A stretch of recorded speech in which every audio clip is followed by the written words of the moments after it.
right, folks, welcome to another episode of Beyond the Noise, Signals, Stories, and Spicy Takes, the show where we dig into the stories of the people shaping the future of app-based computing with a special focus on mobile. I'm your host, Matt Klein, co-founder and CTO of Bitdrift, as well as the founder of Envoy Proxy. Each episode will talk with engineers, founders, and technical leaders who've transformed the way their companies build and understand what's happening inside their systems. We'll dig into the challenges, the breakthroughs, the lessons learned, and wrap it all up with their hottest takes. So let's dive in. Today, I am thrilled to have with us Nicki Stone, who is a principal engineer with 12 years of expertise in mobile technologies, mainly iOS. She specifically has experience in developing mobile frameworks and libraries and an aptitude for working on the non-functional requirements of those frameworks, such as performance and reliability. She was the original creator and developer of the AWS Swift SDK and Amplify Predictions, which is on-device machine learning. Very interesting. Excited to talk about that. She has experience working for AWS, Meta as part of Instagram, Amazon, as well as running her own VC-funded startup. Currently, she oversees development of the Amazon shopping app. Welcome, Nicki. Thank you for joining us. Thank you for having me. Excited. Yeah, this will be a great conversation. You've done a lot of really interesting things. I think where I typically like to start is just tell us about yourself. Tell us how you got interested in the mobile world. How did you start your career? Actually, that's like the most interesting story I think I have. So it's a good place to start. So I was actually working at the Apple Store as a genius when I graduated college. Really? And really. Wow. And Okay. my entire life, I was always your little tech guru. Like, doesn't matter where I went. Like my sorority, I was the one fixing everybody's laptops. I was the one always just being the tech guru. But I always just saw it as a hobby. I never saw it as a career. I don't know why, but it was always just a hobby and like a thing I liked and not something I saw myself doing for the rest of my life. So when I graduated college, I had this ridiculous thought that I could do better than retail. Ridiculous thought. Anyways, I decided to go into event planning because I lived in Los Angeles. And that was a stupid thing I did. Anyways, did that for a little while, then realized I had morals and I wanted to hold my morals. And so I left event planning and I went into finance. So I worked for a large financial advisor in Century City. Got my Series 7, my Series 66, thought I was going to be a financial advisor. And then I realized that was boring and I couldn't do that. And so basically what happened was I would go to work at 6 a.m. because that's, what time the stock market opens on the West Coast, 6:30. And I would finish all of the work I had to do by 8:30 a.m. So I would sit there bored at my desk from 8:30 a.m. to 3.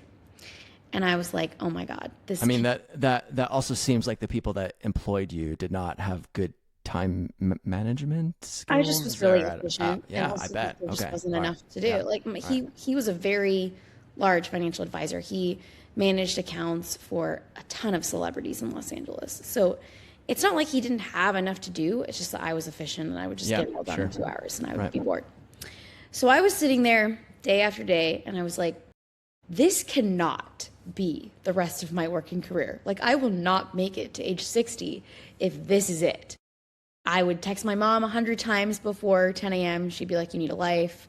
I'd read every article online I could find. I was so bored, I didn't know what to do. So I sat there and I was like, okay, wait a second. When I was a kid, what kind of toys did I play with that would keep me entertained for hours? I remember being there and I would just sit there and I would be in a room playing for 8 hours and my mom would have to remember to feed me because I would forget. So I was like, okay, so I loved to play with toys that involved building and problem solving. I loved Legos and puzzles. And I could just sit there and the whole day would go by and I wouldn't even know it. So I was like, I need to do a job that involves those two things because then I would just forget that the time was passing and it would pass faster than right now, me watching every tick on the clock. Mm-hmm. Yeah. So I started Googling careers that involved building and problem solving because I was like, I have to do this. And then coding came up. And so I was like, huh, what's this? So I started coding at my desk every day from 8:30 a.m. to 3. I would sit there and code at my desk. And after a few months of doing this, I was like, I need to make this my actual job because What this did you is what I'm code like doing. while you were sitting there at your desk? I was mostly working on like front end stuff at that point because I just didn't Yeah. have any coding expertise. I was Yeah. teaching myself, and I had some like MySpace background, so I was sitting there working on JavaScript and HTML and CSS and just like messing around and building websites. And after like 2 months of doing this, I was like, I need to make this my full-time job because this is way more fun. And this is actually making the day go by faster. And so I looked into like post-bac programs, and I was like, oh my God, it's going to be like 3 years before I can do this. Like, this is insane. And so then I found boot camps, and that was like a new concept. Boot camps were not really a thing. Nobody knew what they were. And there was only one. There was Hack Reactor in the Bay Area. So I was like, okay, I'm going to sell my stuff, move and live off of my savings and move to the Bay Area. I lived in LA. And so I applied to Hack Reactor, and while I was waiting for them to like get back to me on the application, I looked for boot camps in the area one more time on Google. Another one had sprouted, and I was too stupid and naive to know that it was new. I just was like, oh, there's another one. And I applied to that one, and they were like, okay, let's meet at Starbucks. Literally, they don't even have an office, but I no clue, didn't even know. And I was like, how do I get into your boot camp? And they were like, why do you want to learn how to code? I said, and then they were like, oh, you're in. And I was like, that's it? I'm in, really? And they were like, yeah. I was the second cohort, so they were looking for people like me. Anyways, so they had this weekend program. So I learned to code with the boot camp, which is basically I taught myself because there was no curriculum, and they basically throw you into the fire. So the way that their boot camp worked is a startup came and pitched their idea, and then you built their startup over the course of 20 weekends. So for 10 hours on Saturdays and Sundays, I would code at the boot camp on this startup. I'm just laughing because I mean it sounds kind of, I guess, like a win-win for everyone. It's like the startup gets free labor and you learn how to do it. Yep. Yeah. Okay. Yeah, and then I coded during the week too. So I would go to my full-time job, and then I would come home and I would code until I went to bed. And so I did that for 5 months, and then I graduated from the boot camp, and I got a job a week after graduating from the boot camp at a small company in LA. Actually got multiple offers. Well, I mean, looking at what you've done, I mean, you're actually, I mean, you're an amazing boot camp success story. And I guess maybe this is getting off topic a bit, but I am curious, like, how do you feel about boot camps in general? Because I feel like in the last few years, they've gotten a bad rap. Do you think that it is a viable path still? I think it's really hard. I think you really have to be a self-starter. I think, like, it's not like I was getting a CS degree, right? Or I was getting a full-on curriculum. Like, a lot of what I did was kind of what I was doing on my own for those 2 months, where I was just throwing myself in and then trying to accomplish something, right? And so I was trying to get from point A to point B using Google, my resources, occasionally my instructor. But you really are just up against the wall battling. And I think it's really how committed and dedicated you are to like getting to the end goal that will make you successful. And that's the same thing that's going to get you a job after the boot camp. Yeah, for The sure. boot camp itself doesn't get you a job. And I think that there's a misconception that boot camp will help you get a job. I mean, yes, they might like help you do mock interviews, and they might help you put a resume together, but ultimately it's you yourself at the end, how committed you are, how much you're trying, like how much you're going out there, putting yourself out there. And it's really just the same thing. So I've seen a lot of people go through boot camps and not get a job afterwards, and they don't understand why. And it's just like, how much are you pounding at the door? How much are you trying? How much are you continuing to better your skills? And not just your coding skills, but your interview skills. That's a whole different set of skills. If you walk into a boot camp and you go through the whole thing and you don't have interview skills, like the social skills to communicate, you're probably not going to get a job. Yeah. That's how it goes. Cool. So yeah, I mean, I think boot camps have gotten a bad rap. I think it's a really hard market right now for junior engineers all around. Doesn't It matter if is. you went Yeah, to a boot camp or got a CS degree. for sure. It's an extremely hard market. Yeah. And so they're getting a worse rap just because it's just a hard market for Yeah. anybody junior. Yeah. I mean, we'll probably talk later about why it's a hard market. But anyway, let's keep going with your career. So you did the boot camp, you got multiple offers. So I got multiple offers, started working at a company called One Iota in LA, and they did audience casting for like Jimmy Kimmel and Jimmy Fallon. Cool project, cool company. I was working on a full stack .NET application, but I always had interest in mobile. Mobile was always my interest. When I was at the Genius Bar, I focused a lot on fixing iPhones and iPads. I did a lot of mobile stuff. Mobile's always been up my alley. I was first in line to get my iPhone in 2007. Like, that was always a thing. So I decided that I would teach myself how to write mobile apps at night. So I would go to my full-time job yet again, and then I would come home, crack open a beer, and I would code until I went to bed, but not on what I was doing at work, on mobile applications. So I built several mobile apps during that time and taught myself Swift and iOS development. Read a lot of books. Back when people read books about back when that was like a thing where you can like go to the store and like buy a book on iOS development. I had like 5. Read 5, just coded every night until like 1 a.m. most nights, and I just kept going. And I kept putting things out. I put things out in the store. Did you only focus on the Apple ecosystem, or did you dabble in the Android space as well? At that point, I had not dabbled in the Android system, but I did dabble in Xamarin development first. So, I had this .NET background now. I was doing .NET at work. I had learned .NET in the boot camp, and I didn't know Swift, so my first stab at mobile was through Xamarin. So I wrote a bunch of apps using .NET. And then I kept feeling like I was handcuffed with mobile development. Like I felt like I couldn't do certain things to the UI that I wanted to do, or like I was having trouble with a lot of different native APIs. And so I was like, I'm going to rewrite my entire app in Swift. And I did.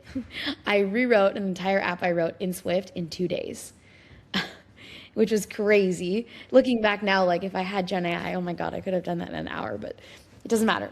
I learned how to write Swift by doing that, which was great. And then I kind of went from there. So Xamarin, I could have developed an Android and iOS app at the same time. I focused on iOS, and Xamarin was hard enough where I was going to expand to Android, and then I kind of jumped ship and went to Swift. Swift had just been released, so I learned Swift 1.0, yeah. And rewrote my whole app in Swift 1 and got it working and launched it in the App Store, and I was pretty stoked on that. So at that point, I still had my full-time job at One Iota, and it was like a year in now. I'm still doing mobile app development, and I get a business partner, and we decide that we are going to self-fund through hackathons. So we went around winning hackathons, legitimately, and we won lots of money. We had an account. Like, how do you? Sorry, this is totally new to me. How do you win hackathons? Like, where does the prize money? So you find the hackathon that has like the biggest prize. Like some of them are like, we're going to give you $5,000 if you win, or we're going to give you, $2,000 if you win, whatever it is. And you go to the hackathon and you have to commit. Like some of them are like 24 to 48 hours. So you're going to be coding and you're going to be staying up. So you bring all the caffeine, and then you come up with an idea and you build it in that time, and then you present it. And we just had good ideas, and we were just winning. I don't know. So we had this like $15,000 of like just money that we had won from hackathons. Like these are hackathons, and they're run by like startup incubators. Like where they're run by lots of different organizations. From? Like one of the ones we attended was run by AT&T. Okay, all right. And that one had a good chunk of change, prize money, if you can imagine. And anyways, so now it's like January of the next year, and we have like 12, I think it's like 12, 15K in the bank. And we're like trying to self-fund our startup because we both want to leave our jobs and work full-time on this app that we had built. And I find this hackathon that promises $250,000 winnings if you win, and entrance into an incubator. And I was like, we have to do this. So it was a 48-hour one, which is really long. And it was in San Francisco. So my business partner at the time, we flew up to San Francisco. We entered the hackathon. We came up with an idea 3 days before the hackathon. So we threw up to San Francisco early, and we like walked around and like tried to get inspired. And we came up with an idea. Well, really, I came up with the idea. And then we built it, and then we won. We won that hackathon. So you can look it up. There's a video of me demoing the winning. We'll put it in the show notes of you doing the hackathon video. I'm still like, I'm trying to wrap my head around this whole like ecosystem of hackathons. Like, you've never done a hackathon before? No, I haven't actually. I mean, oh my God, how can you call yourself an engineer? What are you doing? I don't know what I'm doing. I mean, but I'm just like, I still don't quite understand. Like, why are the people putting on the hackathons? Like, what is their incentive? Where's the prize money They have coming different from? incentives. Exactly. A lot of the time they want to see new ideas. They want to incubate them or like buy them off of you and bring them into their, I see. It's like a big corporation. If it's like a smaller company doing them, I don't know, sometimes they just do them for fun. Like just for like marketing reasons, just to get their name out there or something along those lines. Yeah, like a lot of the boot camps in the beginning were trying to get people. They did hackathons. But you really have to know how to code to do a hackathon, but they did a hackathon to get their name out there. It was like branding. Like, one other engineer might tell their friend, hey, this boot camp just put on this hackathon. They'll teach you how to code. So what was your $250,000 winning idea exactly? So that was my startup. It was called Beta Gig, and it was a way to beta test your next gig. So basically, I was basically helping people job shadow through a marketplace. So right now, actually, it's still true. I think 66% of people look for a new job within 90 days of starting. So when you take a new job, that really true? Yeah, that was the stat. Wow. It might even be higher now. Huh. But so if you find a new job, right, you don't really know what you're getting into. And when you go through the interview process, especially as an engineer, they're mostly grilling you. You don't really get an opportunity to see what it's like on the inside, what the culture is. And I can say this firsthand because I've had a lot of jobs now where I didn't know what it was going to be like. Yeah, for sure. They're giving you all these technical tests and they're putting you through the ringer. And you finally get the offer and you accept because, you're looking for a job, but then you have no idea what it's going to be like. And then you start, and this is especially true for diversity in tech, and you go, oh, this is the culture. Yep. This is not what I signed up for. Mm-hmm. And then you start looking for a job again, naturally, because it's not what you wanted. Right. And so the turnover rate is very high. So I was basically trying to sell a marketplace where you could try before you buy for jobs. And it works on both sides. So the companies also want to try out somebody before they buy because just because you're passing their technical test, they don't know what you're actually like on the day-to-day. And those technical tests are not representative of the job. Yes. We all know that. Yep. Everybody knows that. It's factually true.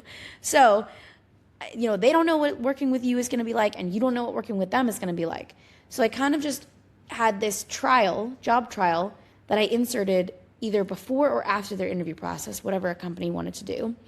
And then you could basically find job trials through my site, and we would coordinate that for you. And then if you made a hire, if you were the company, we would take a percentage of the cut, like a recruiter. Yeah, makes sense. Originally, it started out more like job shadowing for like college students. And I did actually sign on a community college, and I had another college waiting to sign on as well right before the company came to a close. But yeah, so I kind of had two business models, and I was kind of toiling with which one I should go with. Most of the VCs and investors wanted me to continue down the recruiting path, but the original idea was kind of based off of college students. So if you think back to my original story, right, I told you that I had multiple jobs after graduating college. I tried multiple careers until I found the one that fit me, right? And so I kind of would have loved that experience in college because I also job shadowed as a high school student. Yeah. I job shadowed a surgeon, and I realized I didn't want to go to medical school and be a surgeon after that experience. And so I would have loved to be able to try or see what different careers were like. And I think that's the point of internships, but I needed something faster, right? I didn't want to have an internship for 3 months because I did have internships in college, but once you only have so many summers. So I did, 2 internships and neither of those jobs I wanted. And then I moved on. So you need a faster way to kind of see multiple things. And so that's kind of what the idea was based off of. And then it kind of turned into the recruiting angle due to being in that incubator that I got into from winning that hackathon. And, I did raise money. I raised $1.8 million for the company, and we ran for 2 years. We had customers, we had revenue, and then it came to a abrupt halt. Okay.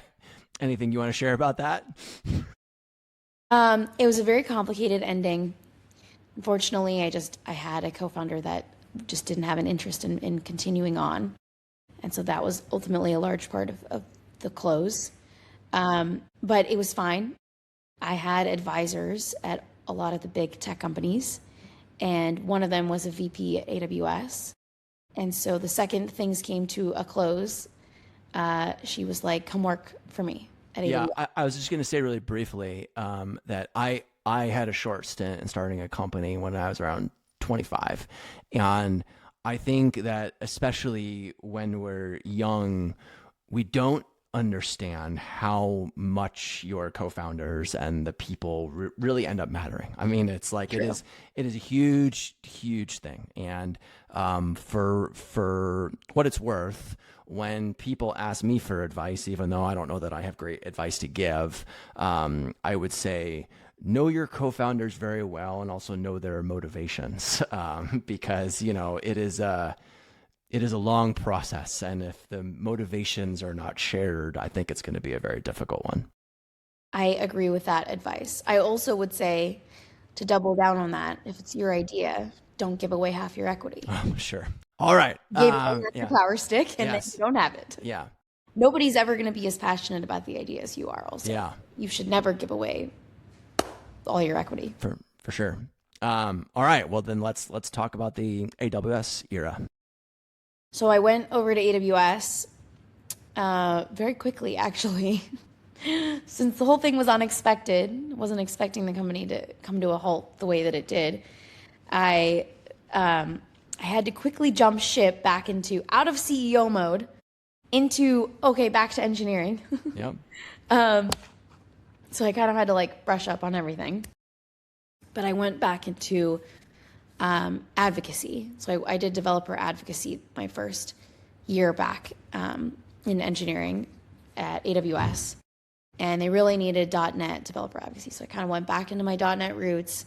I did that for a hot second. And then I decided to move around inside of AWS, and I just became a general .NET advocate. So I did a ton of stuff for AWS. I traveled all over the world, went literally everywhere, and I spoke to thousands of developers and taught them how to use AWS in every language at that point, not just AWS, or not just .NET. And then in 2020, this is really funny, at the beginning of 2020, before the pandemic, I decided that I wanted to stop traveling, and then I wanted to go back to full-time engineering, because doing .NET, doing developer advocacy is kind of like a musician on tour.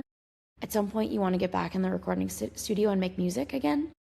And so I kind of got tired of being on tour, and I felt like I just felt invalid. I just felt non-legitimate because I hadn't written production code in so long and put code actually into the world.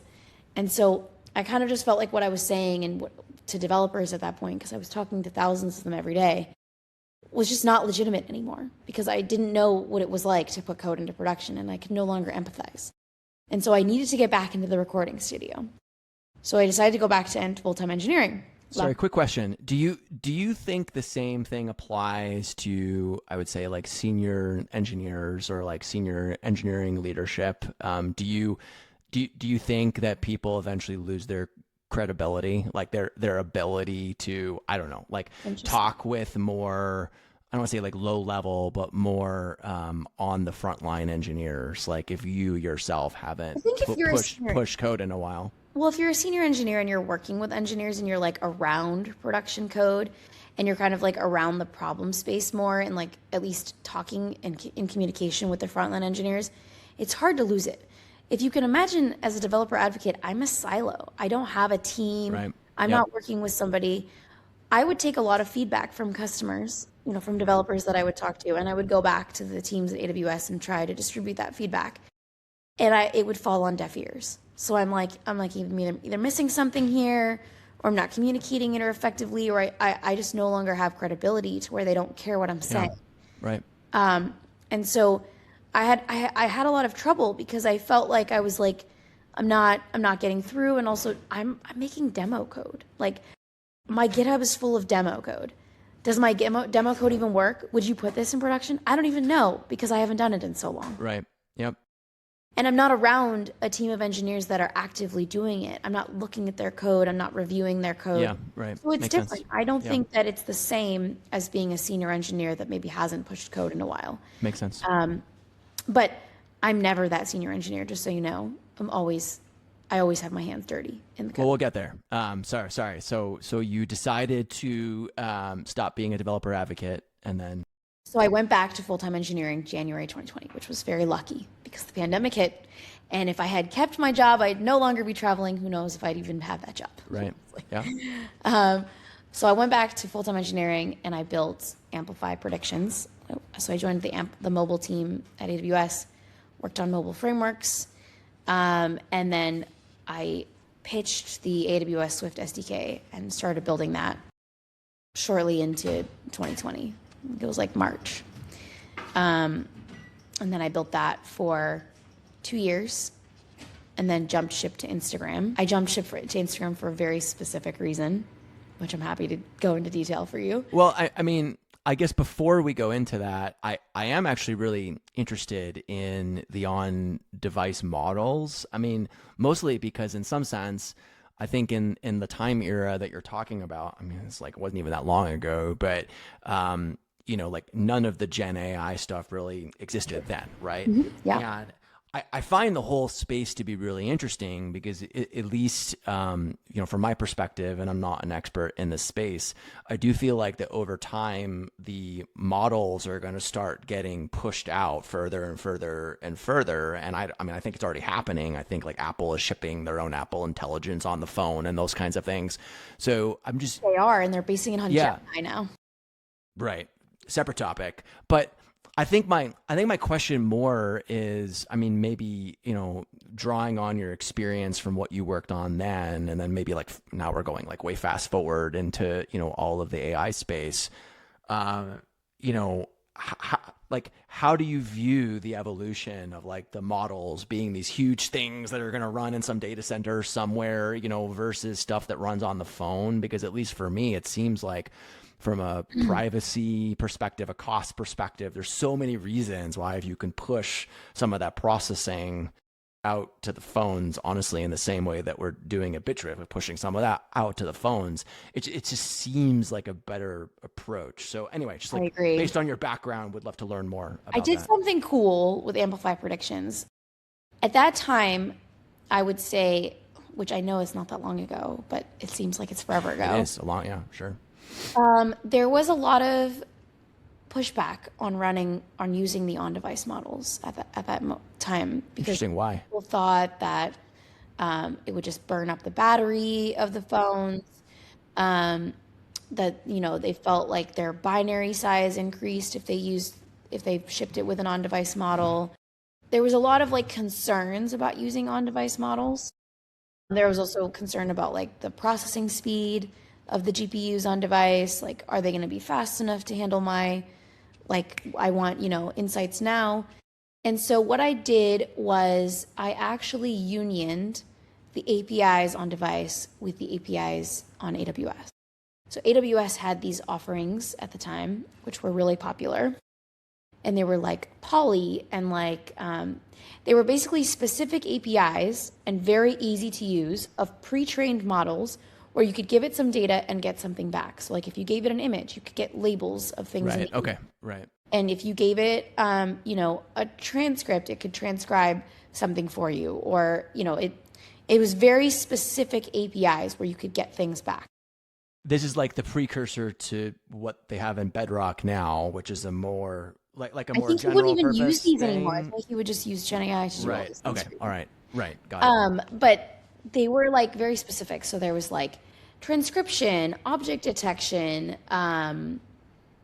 There was, voice to text, text to voice, the whole thing, like both ways. What else? There was so many. There was like 5 different ones that you could use. Oh, there was like one that you could extract the words out of a document, out of a PDF. Like you could feed it a PDF and then pull all the text out of it. A textract, that's what it was called. There you go. What a funny name. So there was like 5 of them. And then the on-device models that Apple had launched like mimicked those same APIs. So there was like almost exact replicas. So what I did was I basically built a framework that if you were online, I would call the on-device model and the online AWS model, and I would union the data. So you would get the largest data set with the highest accuracy. So for example, let's say that you had an image with a car and a bear and a toy in it. So Apple's models on device might say, hey, there's a toy and a bear in this, and not detect the car. They weren't 100% accurate, right? And then it might say the toy, I'm 98% sure there's a toy in this picture, and I'm 97% sure there's a bear. And then let's say AWS would say, hey, I detected the car and the bear I'm detecting 99% accuracy. So I would basically union the set. So I would give you car, bear, toy, and then I would replace the accuracy of the highest accuracy. So 99 right. for the bear. And so I did that for every single API. And then if you were offline for any reason, let's say you were on a train or you lost internet connection, I would just call the on-device models. And so, yeah, it was pretty powerful at the time. Now it's useless, of course. But, at that time, that was a pretty cool thing to be able to have and do. And you could also, like, when you configured it, said if you only wanted to call online and you didn't want offline, let's say you felt like, you had concerns about the offline, you could turn that off. So you can kind of take advantage of both worlds. Yeah, I mean, but it seems to me, though, that we are going to actually move back to that world, right? Where like we have these giant models that run in the cloud. We have models that run on device. And I mean, I would imagine that we are going to need what you're talking about. I mean, it wouldn't be like you call like the PDF translation one. You would call into the general. Sure. Exactly. I think you're right. I think there will be some form of like syncing essentially. Between an on-device model and a online model or something that's switching back and forth to decide which one to call based on if you have network connection, where you are, et cetera, or which one is more accurate. Just for cost reasons, or I mean, there could be any number of things, privacy, I suppose. data. Right. Yes. Right. There's a number of reasons why you might want to switch back and forth. But anyways, yeah, so mine, it did automatically switch back and forth. But it was only taking into account the network connection on device. Right. Makes sense. In order to do that. Yeah. Which was, novel at the time. Yeah. Not anymore. And I think the cool thing was the union actually. Because, accuracy was not where it is today. And so it was harder to get. It was really cool because the on-device models actually I found to be more accurate. Like in all my testing, so I gave a bad example before, but like in all my testing, the on-device model would pull up car, toy, bear, and the AWS one would only find toy and bear in the picture. So then why would you ever call the AWS model? Because I worked for AWS and I put out an AWS framework. Come on. Right, of course. Where's the sale? How do you expect AWS to make money? Right. All right. We'll have to see if we keep this in the final cut. All right. Good.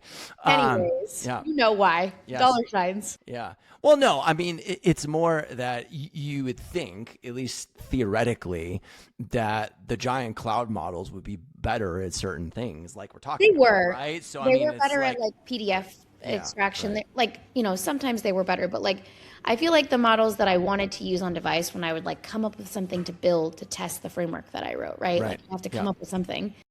I would want to be like extracting text from an image or extracting objects from an image. And I used that one more frequently, and that one was definitely better on device. You are right that some of them were better in the cloud. No lie. Yeah. But, it felt like the ones that I would most likely use on a phone were slightly better on device. But yeah, no, I mean, It makes sense. It's a super interesting topic to me, also because you would think, at least theoretically, that like the cloud models, they, you could update them, you could fix things faster, but at the same time, at least for what I know about the way that the giant cloud models work today, they're not super easy to update either, right? So it's like, is it, I don't know, actually, like what's faster, updating the giant cloud model or like pushing parameter tweaks to the phones? I honestly I don't have know. no I idea. also don't know if they were like, testing with the same quality of iPhone pictures that I Right. was Sure. testing with, Yeah. right? Like Yeah. Makes sense. what kind of images were they feeding the models Yeah. for that specific one that I'm talking about? Because like obviously Apple is feeding it Yeah. iPhone pictures from the exact model that they just put out, right? So it's different. So when you switched from developer advocacy and you went back to the engineering team, one thing that I wanted to ask is, especially at a giant company like Amazon, it's different if you're working at a small startup, but obviously at a giant company like Amazon, you're on an engineering team, you're pretty far removed from customers. I'm just, I was just wondering, did you miss the inverse? Like, did you ever miss the ability to interact with customers a lot more often, like people who are using the product? That's a great question. Actually, no, because I chose an open source team. Ah, okay. Everything we did was Yes. on GitHub, and I was in constant communication with Okay. them. It was Yep. on Makes GitHub. sense. Yep. Had I gone to, a service team that is not open source, I probably would have missed it. Yeah. I really enjoyed the conversations that I had with customers and the validation and the feedback and just like understanding that I was working on something that they desired and wanted. And so, yeah, I chose an open source team when I left developer advocacy. Open source because that was the mobile SDK that basically people were using to do all these features. Is that right? I mean, Yeah, so Amplify was like a new thing that they had like just launched at reInvent when I joined the team. It was a brand new framework that they were Yeah. like still building basically. right. Okay. Makes sense. And yeah, like it had evolved out of the mobile SDK team, but they were no longer working on the mobile SDK. They're working on this brand new Yeah. framework. Okay. Cool. All right. Well, then let's briefly talk about your detour to Instagram. Like what led you there? That's a funny story. So at that point I was working on the Swift SDK for AWS, and I was pregnant, and the way that maternity leave and promotion worked at Amazon was complicated. It has since changed. In fact, I went back to Amazon and changed the policies. Yay. Yeah. But it basically was going to be difficult for me to get promoted due to the timing of my maternity leave. Just due to the way that the process worked. It was not supposed to be, discriminatory in that way, but it was just because of how it worked. And the process of getting to principal is more complicated and in depth than Yep, sure. going to a senior engineer. Yep. And so the timing just wasn't aligned for me. And when my maternity leave was going to start and so and I was up for promotion. In order to maintain my career, I jumped ship and I went up at Instagram. Yep. As is typical in this industry, which has always perplexed me, actually, that I feel like people often seems like they're forced to change jobs, like just to get promoted. But I guess that's a whole separate topic.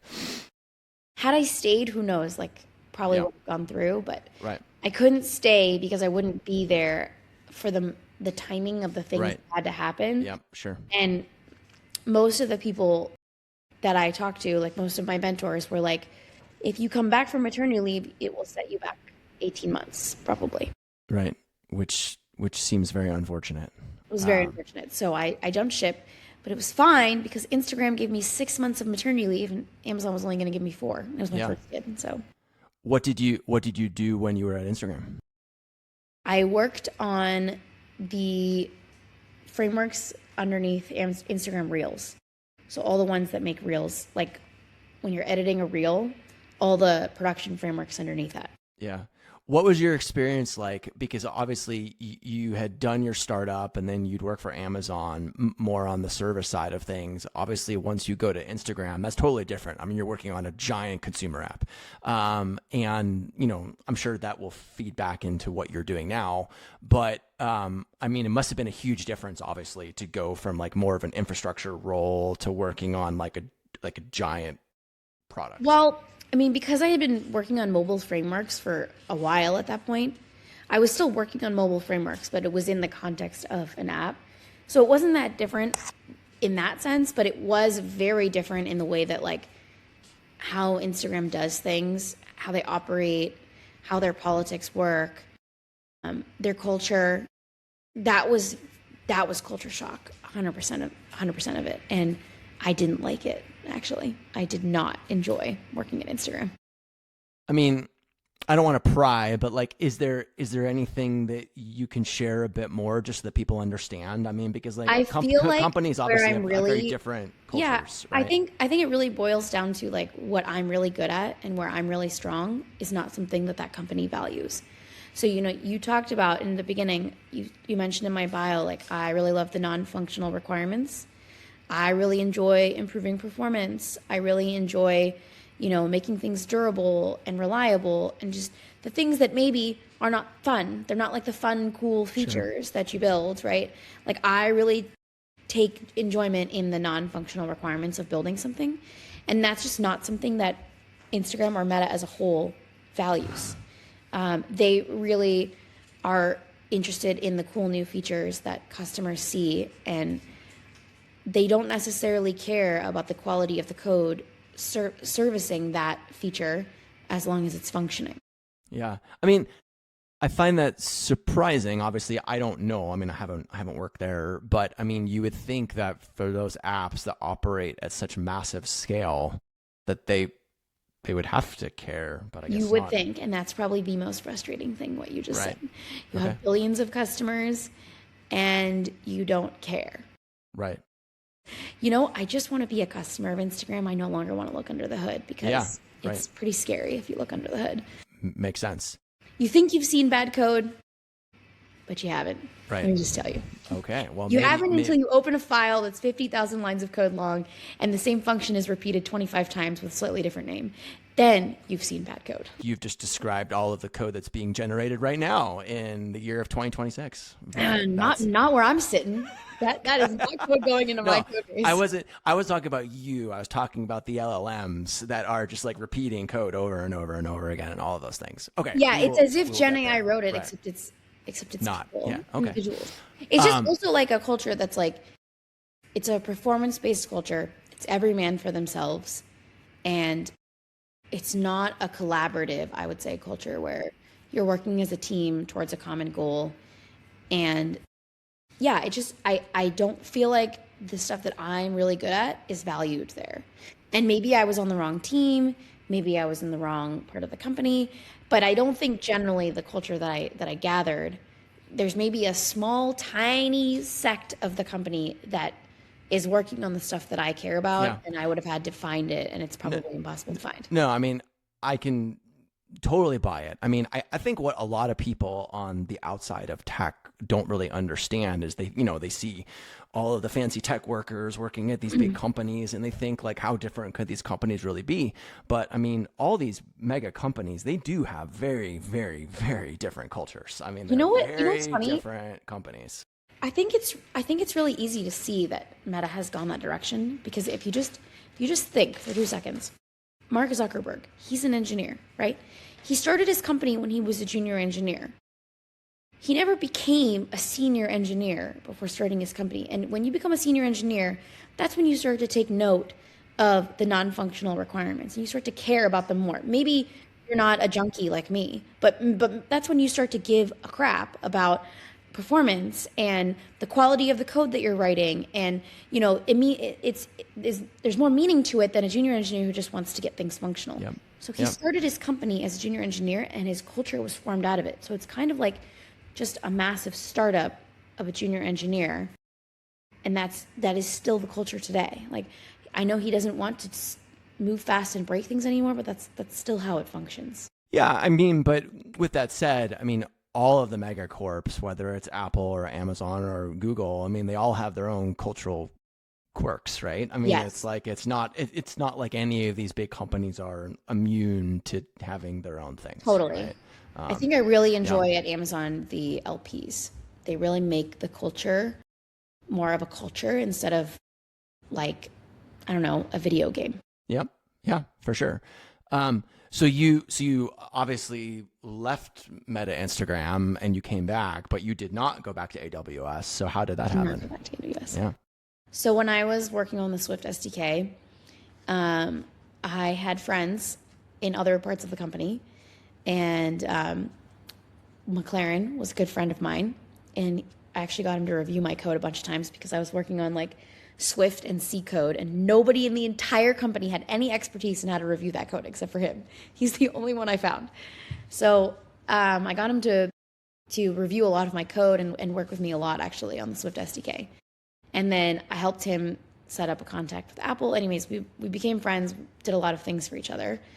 And right before I left AWS, he was a mentor to me, and I asked him, if I should leave or what he thought, and he's like, "Oh, come work for my team." And I was like, "Dude, I'm not coming to work for your team. Like, I'm not starting over." Because that's another way that you would start over is Sure. if you Yep. chop ship. Yep. And I really was about to go out, and I did not want to start over in any sense. Like, I didn't want to Yep. set back my promotion. I didn't want to start over at all. And I knew that jumping ship would do that Sure. to another team inside. But if I jumped ship out, I could probably Yep. bump up. Anyways, so he tried to convince me to come over. Got his director also to try to convince me to come over. Didn't pan out. I left. I was 8 months pregnant, and I wasn't really in the mood to trust anyone. Yep. Yep. Makes sense. And so I left, and then we stayed in contact. McLaren and I stayed in contact, and then um, the director at the time, Suhail, actually called me once a month while I was out, That and then is some eventually recruiting. Wow. That eventually is got me back. playing the long game. Yeah, it was a Yeah. long game. Yeah. For sure. And then for people that don't know, you are now working on the Amazon shopping app, right? So tell us more. I mean, it's like what brought you back? I guess like what ultimately made you say yes, right? It's like what are the challenges that you're facing now? Man, um, so many different challenges. I think the hardest part about working on an application at Amazon is the federated model in which we work. It makes it extremely difficult to accomplish anything app wide. You're like, I want to change the theme of the app. That's impossible. Not impossible, but very difficult because each team owns their own feature or view or page, if you will, inside of the application. It's not like one application team working on one app. I mean, you could say that about any application, right? You could say that there's different teams working on different pieces of the app, but this app is more federated than just that because it's not all native code. So it's not all mobile developers working on the Right. application. There are web developers working on the application and making pages and content for the app. There's just so much complexity here that doesn't exist in other applications. And there's such a massive scale, way larger than you would find in a normal native application running in the store. Yeah. But from my perspective, just as an end user, I mean, there is like a common design language. It's like it's not like every page looks different, right? So I guess like could you talk a little more about like you say that the app is federated. I can understand that, but I also have to think that there must be some shared components, right? So it's So like we do how have does that some how does that work?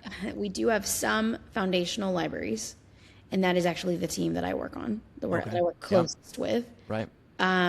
I wouldn't say that we do even a good job at sharing them though. Like there's no unified networking inside of the application. Yeah. So if you were a team and you wanted to build some native experience that required networking, so a lot of the app we load web pages, but let's say that there's some piece of the app that you want some native experience, you probably would make your own networking stack. You wouldn't necessarily use the foundational module that my team built. which adds a complication because let's say you needed to add a header to every network request. Sure. Yep. Now you're looking at the federated model of, okay, there's like 50 different networking stacks. Like I have to go add a header to 50 different places. Well, I was going to say, I mean, you were coming back to company culture, and I worked at Amazon as well. Like what you're describing is very Amazon, and It's very Amazon. and there are pros and cons to it, right? But I mean, Yes. that's like what I'm saying is that culture can have its pros and its cons, I Yes. guess. Yeah, we don't have a monorepo, so every team has their own pipeline, and then all the code eventually has to get merged into one binary. And you can imagine at the time that happens, there's usually problems and issues that bubble up because yeah, the testing wasn't happening all in the same binary. Sure. But I mean, when you came back and they were recruiting you, were there a particular set of challenges that you were most excited about solving? I mean, it's like what? Yes. Or I guess could you talk a little more about like what you're working on now, and I guess like what are the biggest challenges that you're facing? So when I came back, the enticing thing was they wanted me to help rewrite the store in a new framework. So to move away from web pages in a more native first framework. Not exactly native, but closer, a step in the right direction, and very interesting, something very unique that I've not seen before, and basically a framework that essentially renders the views natively on device, but is loaded over the air at runtime. Interesting. Okay. Dynamically. Right. So, the web developers that still want their over-the-air updates to the mobile app can still have that.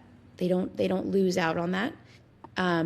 But the native developers that want the pages rendered natively for performance reasons and also just to get access to native APIs now have that too. So it's kind of like the best of both worlds. Yeah. So like from a layperson's perspective, you would go from sending like HTML and JavaScript to some kind of DSL that then gets interpreted in some way on the client and is used to render like more native, snappy experience. Exactly. Is that basically what you're saying? But the author of that component or page or whatever, they just wrote TypeScript. How do you test that? I mean, it seems like the whole thing, I mean, for such a giant app, and especially when you have all the dynamic components, like it just strikes me as like a QA nightmare. Yeah. Well, so the testing, so basically when you write your TypeScript or when you write your component, you would write tests also that would run in a test service that runs on device farm. So we run your tests basically. We build your component, put it onto a device and test to see that it works.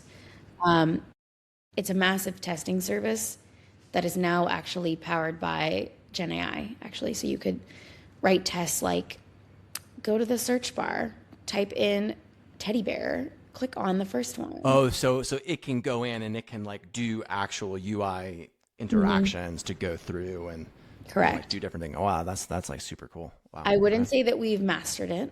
Right. I would say that we are always moving in the right direction of testing. It's not perfect, but also not all the store has migrated to this new framework that we're talking about. So a lot of it is still in the web form that you see in the app today. Yeah. And we're in progress of moving pieces, one piece at a time, make sure it works, make sure it's still performant. Amazon moves slow. Sure. Fast with these things. I mean, that is a huge app, probably one of the biggest apps in the world. So I would imagine it would take time. So is that your personal main focus right now? So that was my main focus last year. And then at the end of, or actually 2 years ago now, and then last year, that's still part of my focus, but I'm now also working on a rewrite of those foundational libraries using Gen AI. To rewrite them to like for what purpose? Like to make them better or fix bugs or more performant, better, more unified. So those 50, stacks of networking stacks that I mentioned earlier. I see. Okay. One. And so all the native code I have access to it. I can see it. I know where it is, even though I don't own all of it. It's other teams. But I'm just going through and either convincing the partner to take place in the rewrite or rewriting that module for them. And I'm not writing any code. I'm actually just prompting Gen AI and writing and doing spec-driven development to basically recreate it in a more unified foundational way that builds upon each other. So there's actual architecture. Right now, the current Amazon app, those foundational modules, they lack architecture. There is no architecture. Everything is a singleton. There's no dependency injection. There's no reuse of things. As I mentioned, right? Nothing builds on top of each other. So in the new world that I'm working on, there's one networking module and things are built on top of it. Yeah, makes sense. One logging module, things are using it and built on top of it. There's a DI system. There's proper architecture in place where these components can be reused in lots of different ways inside of one foundational module, essentially. And I would imagine that has its own build and test complexities, because when you move from this fully distributed world to now you have these foundational libraries, I would just imagine that figuring out your entire CI pipeline and like all of the code testing pipeline is, I would think, is one of the bigger problems that you probably have to end up solving. It is. We are actively working on it, but I will say we're doing something very unique for the first time at Amazon with a monorepo. Really interesting. Okay. So was it, this is probably a good place to end with the spiciest takes around mono repos versus not. Was that a tough sell of like getting people to move to that? Extremely. I think, I wouldn't even say I'm the most pro mono repo person in the room. I kind of think that there's a time and place for a mono repo, and an application or a foundational part of an application is one of them. But when I was at Instagram, I had a love-hate relationship with the mono repo there. And I didn't like how there was a lack of ownership of the code due to the mono repo. Yeah. No one really felt like they owned any piece of the code since everyone had access and could write. So like I would come into work and the file I was working on the previous day, someone had done something else that they didn't have permission to do and just got their buddy to the left to stamp it. And now I'm dealing with like, what the heck is this in my code? Yeah, sure. And it was like so frustrating. And then it would break, right? And they'd be like, oh, it's not me. I'm like, what? Like, there's just like no ownership at all. And that drove me nuts. So I will say we're being very conscious of the pros and cons with a mono repo in this go around and at Amazon. And yes, it is very spicy at Amazon. And it was a long time. I was going to say, I think my last question is, are you building your own build system, or how do you feel about Bazel? Tell us what you really think. I really like Bazel. I'm really into Bazel. So yeah, we're using a mono repo and then we're building with Bazel. So we're not building with Brazil, which is the internal Amazon build system. Wow. It took a lot of convincing and a lot of manpower to get us to this point, but I think we're proving out the benefits of it already. Fantastic. And people are kind of coming around. I don't think, though, that a mono repo is the answer to everything, though. I'm still not in that camp. And I still like how some of the services at Amazon have their own space and their own repo. So like Meta, everything is in one repo. They have one repo for the entire company. Every single application, every service, every single thing is in one repo. And there are pros and cons to that. Yep. So I just think, I'm not like super, everything should be a mono repo, but I think that there's a time and a place for it. And this is that. Mobile, it helps for sure, at least in my experience. All right. I mean, we could talk about Bazel and monorepos all day. My last question is, I guess, just what excites you either about your job or technology over the next couple of years? Honestly, spec-driven development in these last few months has just reinvigorated me. It is pretty cool. I agree. It's cool. So excited about coding again. Yeah. I never lost my excitement for coding. I've always loved it. I've always stayed in the code and stayed close to it, even as I moved up in my career, which I know not everybody does. But this is just a whole new level of fun. I feel like a kid in a candy shop. It does, at least in my experience, and I agree with you. A lot has changed even in the last 3 to 6 months. The tools to me have gotten a lot more effective, and it does a lot of tedious stuff that like haven't been in the industry for a while now. Just we're starting to get pretty old. So anyway, this was a fantastic conversation. Thank you so much for joining. Of course. And that's a wrap for this episode of Beyond the Noise, Signals, Stories, and Spicy Takes. Huge thanks to Nicki for joining and sharing her story. Yep. You can find this episode and all past ones on the Bitch of YouTube channel. And if you had fun, drop us a review, tell your friends, or yell your favorite hot take into the void, and just make sure to tag us. I'm Matt Klein, and I will see you next time. Thanks again.